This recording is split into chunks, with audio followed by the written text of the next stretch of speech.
होगा अफसोस जब हम ना होंगे, तेरी आंखों से आंसू कम ना होंगे, तेरी आंखों से आंसू कम ना होंगे। बहुत मिलेंगे तेरे अरमानों से खेलने वाले, अफसोस लेकिन उस समय हम ना होंगे।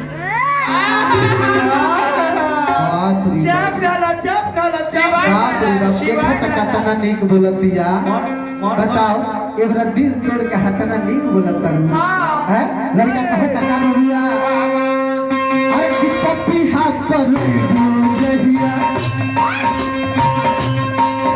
ये नैना,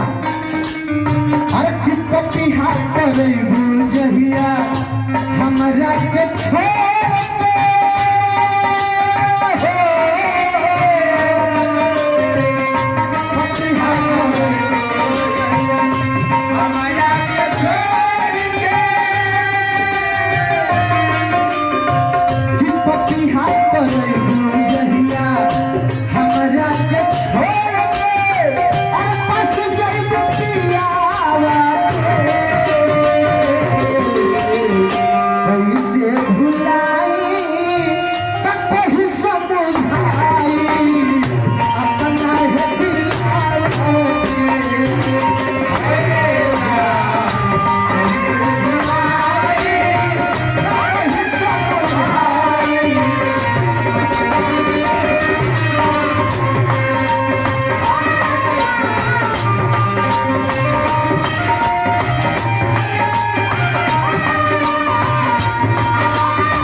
आई हमारा बड़ भैया मेला में तो खाई बड़ लोग के आशीर्वाद हो, हंसी खुशी से लिए जल बिया नहीं कर भाई। अब बड़ लोग के आशीर्वाद है लेबो तो इहो ठीक हो जाई, सब ठीक रहे, सब ठीक रहे। आई हमारा बड़ भैया के तरफ से बहुत बहुत पुरस्कार। लेकिन लड़का कहाँ तक की रेट पहुंच गई कि बहुत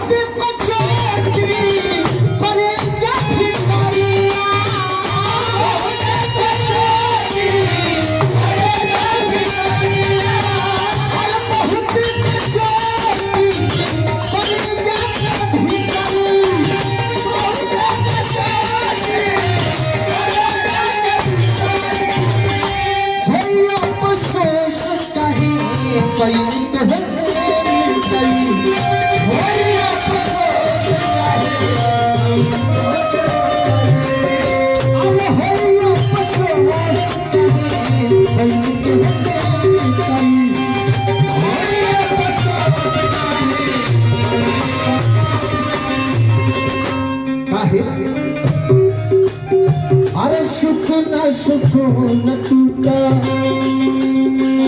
सैया के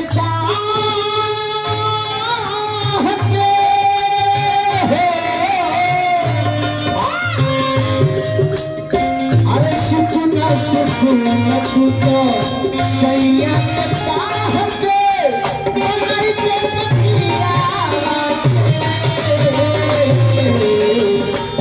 से मनाई कहूँ समझाई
पिंटू साहब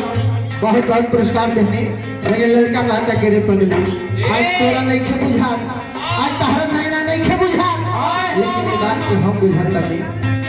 तहरा बिना तू ही कहो हम कैसे जियो तहरा बिना तू ही कहो तहरा बिना तू ही कहो हम कैसे जियो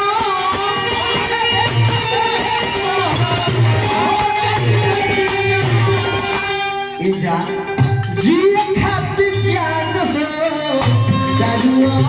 पिया जिए खातिर जान हो दारुआ आहे एक दुख लागत तोरा दारू न पिए देबे दारू में जिए देबे न मरे देबे ताखी में करी हमका अरे पगली संगमरमर की तराशी हुई तस्वीर है तो अरे मेरी जन्नत मेरी किस्मत मेरी तकदीर है तो अरे पगली भले हिंदुस्तान पाकिस्तान आपस में लड़ रहे हैं लेकिन मेरे लिए जीता जाता कश्मीर है तो एक रेजा बादल चांद को छुपा सकता है बरसात को नहीं बादल चांद को छुपा सकता है बरसात को नहीं और हम पूरी दुनिया को भुला सकते हैं पर आपको नहीं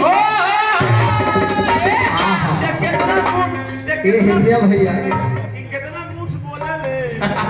मन करता है अगर बोलो करूँ ना तो मन करता है ही पर से कूद के जान देती हूँ काहे के देख के टाइप में फसरी लगा ले घर में माटी ले लो लड़का कहता का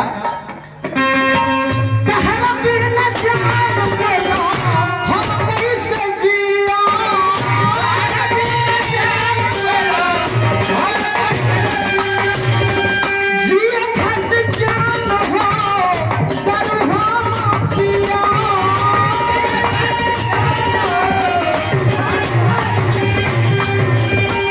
काहे लड़का कहता है सुना लो आज है पूरा है जितना लोग कैमरा पर मोबाइल से लोग के सामने पहुंच रहे पीछे मारी जाइबे आई हो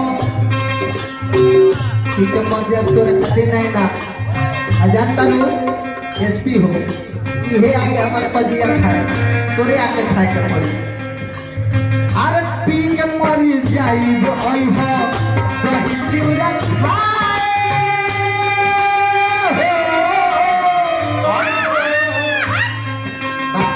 दुख लगता अरे हमार फल वाली देश हो तो हमार फल वाली देश हो तो अरे हे प्रदीप के पागल भेष हो तो नैना भले है पतौआ गांव के लोग के नजर में बाउल लागत हो तबाह हो लेकिन हमारा खातिर दिल के कलेश हो दूरी बनाए बीच में लगातार है अरे पी के मरी जाई आई हो दही चिवड़ा खाए